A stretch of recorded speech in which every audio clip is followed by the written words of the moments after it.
Season 2 of The Umbrella Academy is finally out after what felt like forever.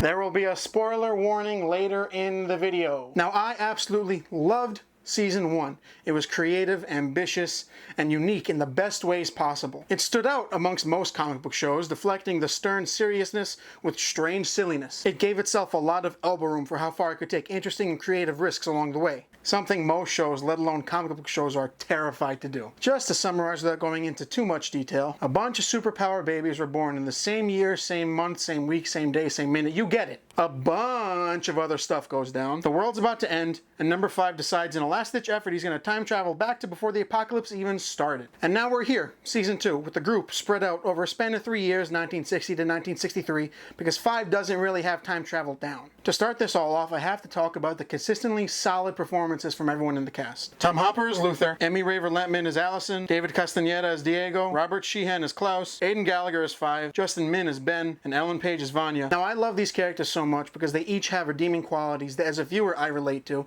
behind their glaring faults which I also relate to. Just like in Season 1, 5 is my personal favorite character. He's got the best power representation, he's got the most badass lines, and I'm a sucker for genius assholes who everyone has to listen to, except this one's just fun-sized. Ritu Arya as Lila was a great addition to the show. She brought a fresh and wild energy that really highlighted everything. Kate Walsh is a fantastic villain. She's obnoxiously manipulative and perfectly narcissistic. The Swedes are the best side villains possible. The three of them reminded me of Javier Bardem in No Country for Old Men. Unstoppable forces of straight-up evil that raised my anxiety every time I saw them. And I could have sworn one of them was just bleach blonde John Mulaney.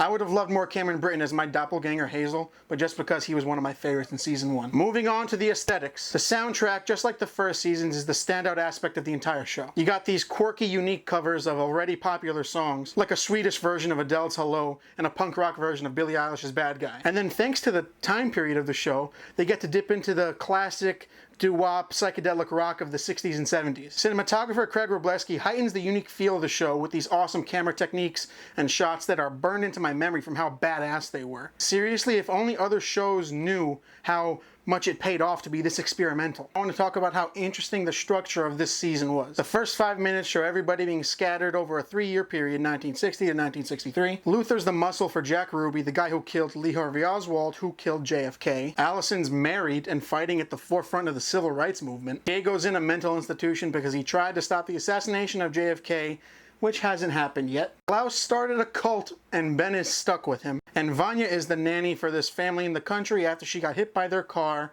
causing convenient memory loss. With number 5, the most determined of them all, showing up last. So the first thing I thought about was they were going to go The Witcher style and show 5, like Geralt, dealing with everyone else's actions that happened in between 1960 and 1963. The only difference being we know who did what in what time period. I do think, though, that the pacing of this season, just like Season 1, was a little bit rocky. It takes 5 full episodes for everyone to kind of get together, and then it leaves those last 5 for the climax to be rushed in. Just like the first one, it kind of felt like they were wrapping up the last half while extending the first half. Spoiler alert, everything from here on is a spoiler, yada blah blah blah. Moving on to my favorite episode of the season, episode 8, The 7 Stages. It was both hilarious and unsettling, seeing 5 with his older consciousness in his younger body, the 5 we've been watching for the past 2 seasons, end up meeting with 5 in his older body, who we can only recognize through his personality. Aidan Gallagher, man, the kid acts like a 58-year-old like it's nothing. The handler being Lila's adoptive mom was peak manipulation. I got major Thanos vibes every time I heard her say, "Little one." I liked how Vanya's amnesia helped her process her powers in a healthier way because she didn't have like the trauma of her past behind her weighing everything down. It also helped her with her family too. Vanya with a blank slate warmed up to them easier. You know, it was nice to see them all be reminded why they love each other as people and not with the awful past thanks to their dad behind them. Her moment with Ben when he's saving her from the electric chair is, I think, the best moment of this season. It's like legitimately heartfelt emotion, and you can't find that anywhere else. I do, though, wish it wasn't as repetitive with having Vanya being the reason that the apocalypse was going to start again. I know this time they had to be a nuclear holocaust rather than meteoric extinction, which frankly sounds fucking mild compared to our lives right now. But the concept of the apocalypse is starting again in 10 days and we have to stop it, you know, it puts me in Season 1's mindset. Wrapping this whole thing up, I just need to talk about it to somebody.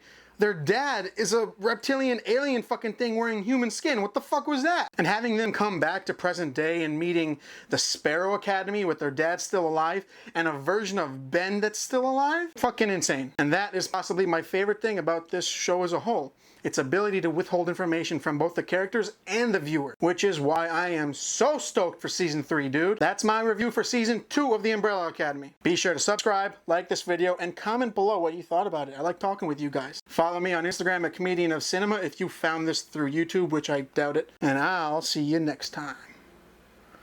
Get it? Because they got glasses in the poster.